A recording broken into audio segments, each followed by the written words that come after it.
इस वक्त इंडिया और पाकिस्तान में सैलाब की सी सूरत हाल है। आज की खबर में ये बताया गया था कि हिमालय के जो माउंटेन रीजन्स हैं वहाँ बारिशें बहुत ज़्यादा हुई हैं, जिसकी वजह से दरियाओं में एक सैलाब की सी सूरत हाल पैदा हो गई है। और इंडिया के बहुत से इस वक्त इलाके जो हैं वो ज़ेर आब हैं। और अब यही सैलाबी रेला पंजाब की ताने बढ़ रहा है।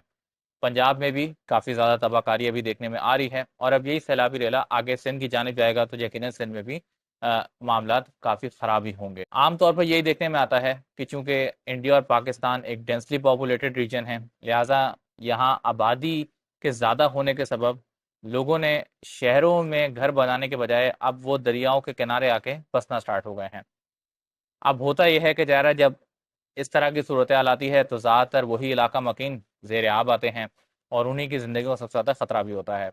हुकूमत के लिए बड़ा चैलेंजिंग मोमेंट होता है, क्योंकि हुकूमत को पहले तो उनको लोगों को समझाना पड़ता है कि भाई अगर वो घर के अंदर रहें तो उसका क्या नुकसान होता है। दूसरा, ज़ाहिर है उन लोगों के लिए मुश्किल होता है कि उन्होंने अपनी मेहनत से अपने घर बनाए होते हैं, अब उन्हें छोड़ के जाना पड़ रहा है, और अगर वो घर खुदा ना खास्ता सैलाब में बह जाए तो यकीनन उनकी मेहनत की कमाई चली जाती है। अब इसका सोल्यूशन क्या है?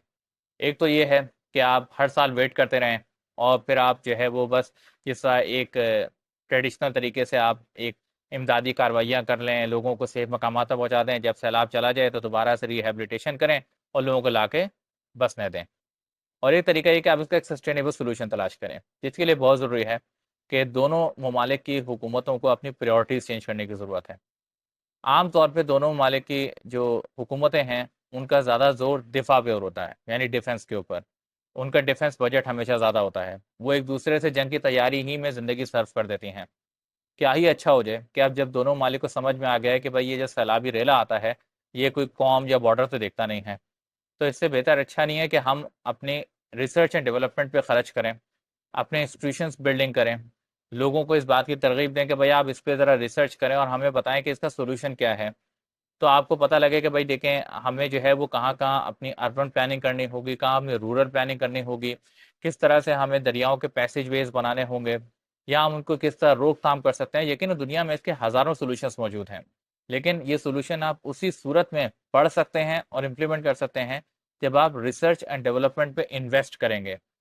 यूरोप के कितने ममालिक थे जो कि बैकवर्ड थे, लेकिन उन्होंने अपने आप को गुर्बत से और तबाहकारियों से सिर्फ और सिर्फ रिसर्च एंड डेवलपमेंट के जरिए से निकाला है। आज अमेरिका पूरी दुनिया के ऊपर हुकूमत करता है। क्या वो हथियार के जोर पे करता है? नहीं, वो रिसर्च एंड डेवलपमेंट के जोर पे करता है। तो अगर दोनों ममालिक को वाकई अपनी कौमों को वाकई खुशहाल रखना है और आबाद रखना है तो रिसर्च एंड डेवलपमेंट पे इन्वेस्ट करना होगा।